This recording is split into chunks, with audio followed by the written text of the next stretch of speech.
Greetings and welcome to the Bondi Scrapper channel. In today's video we're going to pull apart another rescue from a dumpster. It's a FaxGuard surge protector.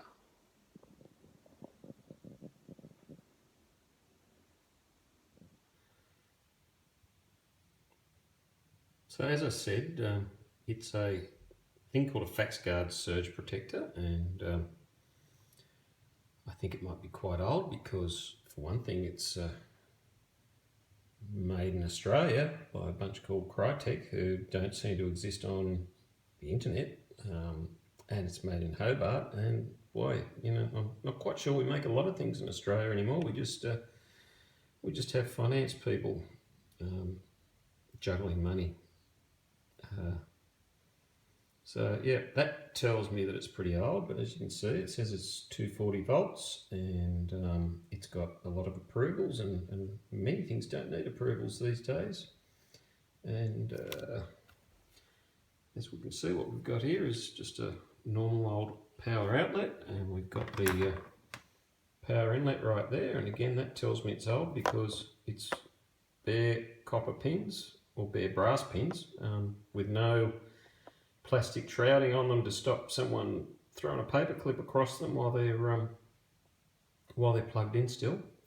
So that tells me it's old, and this plastic is as hard as anything, so that tells me it's old. Got the old school Australian telephone wire connector, when they used to have sometimes 6 sets of wires in there, sometimes. Don't do that one anymore, we do the little RJ45s. It's got a bit of weight to it, weighs about half a kilo. There's the outlet for the telephone. So the way it'd work is, I'm assuming the fax power cable plugs into there, and the fax telephone connection plugs into that one, and they get lightning protection. Yeah, so let's have a look. Let's pull it down and see what's inside. 4 screws hold the cover on, 2 screws hold this power point on. I think we'll be able to take the cover off without removing the power point.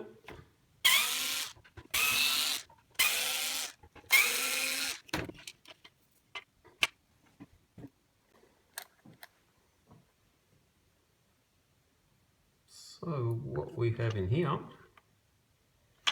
is a circuit board, and it's been dipped big time, but that side's the inlet for the telecoms. It must go through a lot of voodoo and mystery coming through here, and then it comes back out again there, out to that telecoms. And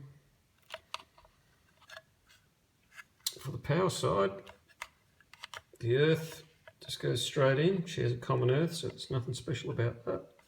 And the actual board is earthed out. The positive and the neutral come in, go into this part. More hidden voodoo and mystery, and then it comes out here and here and into the power point. So not a lot to see there. I'll see if I can get that power board out, but there's going to be nothing to salvage off that, so that'll go straight into God, I might be able to get away with putting that into transformers, maybe, but I really doubt it, unless I can at least get that off and throw that into transformers. Let's see.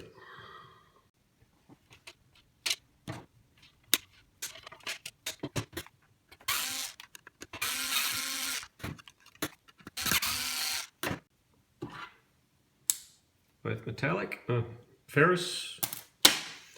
So there's no stainless steel goodness there. And let's pull that off, cut that off the board. Cut that off the board.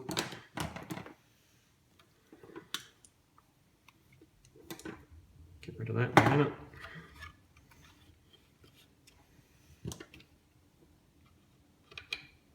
Take this out.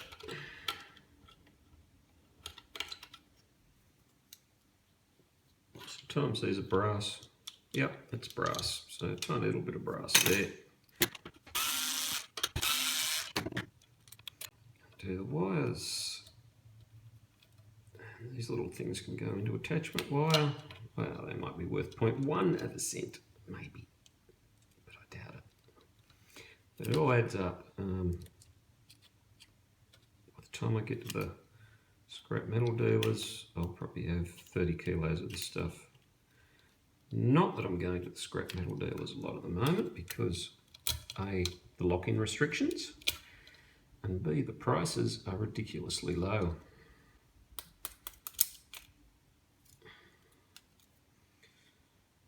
So again, that should be all brass. If it's not brass, it's stainless steel. It's certainly not magnetic, so that's good.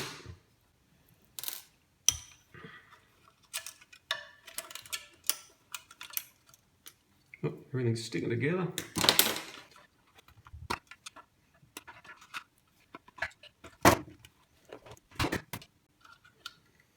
Well, that didn't go well. What do you do? And this thing, yeah, this thing's just a jolly old pain in the neck because that's actually been potted in there in situ. So they've put the circuit board in there and then they've poured the resin all over it. So, wow, this thing is the biggest disappointment.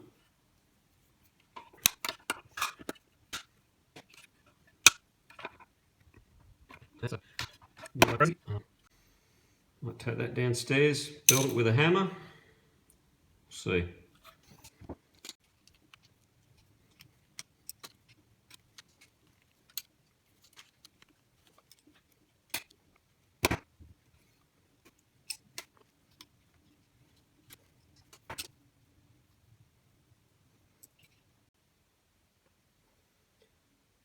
So I took the printed circuit board down to my cage and belted it with a hammer, and yep, not a lot happened there. It did fall to bits, but nothing worth saving except for that little guy right there, and that'll just go into transformers because it's too hard to pull apart. It's covered in resin, and yeah, so look, this little box, I wasn't expecting a lot out of it, and it didn't disappoint me. It's been a bit of a bust.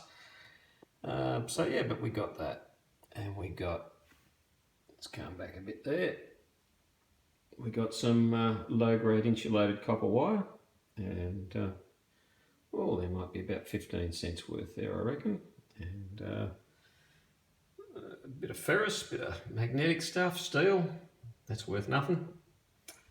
Bit of, there we go, that's easier.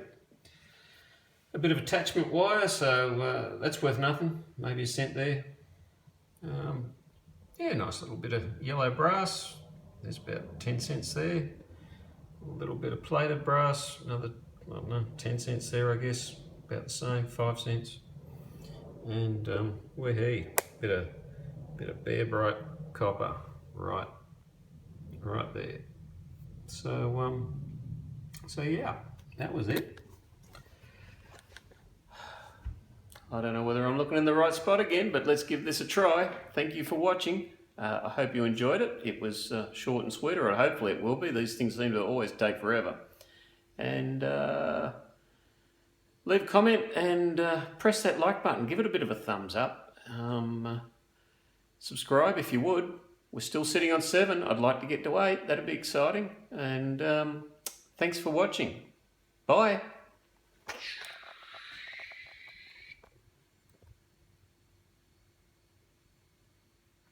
You may as well have a really good look at that close up.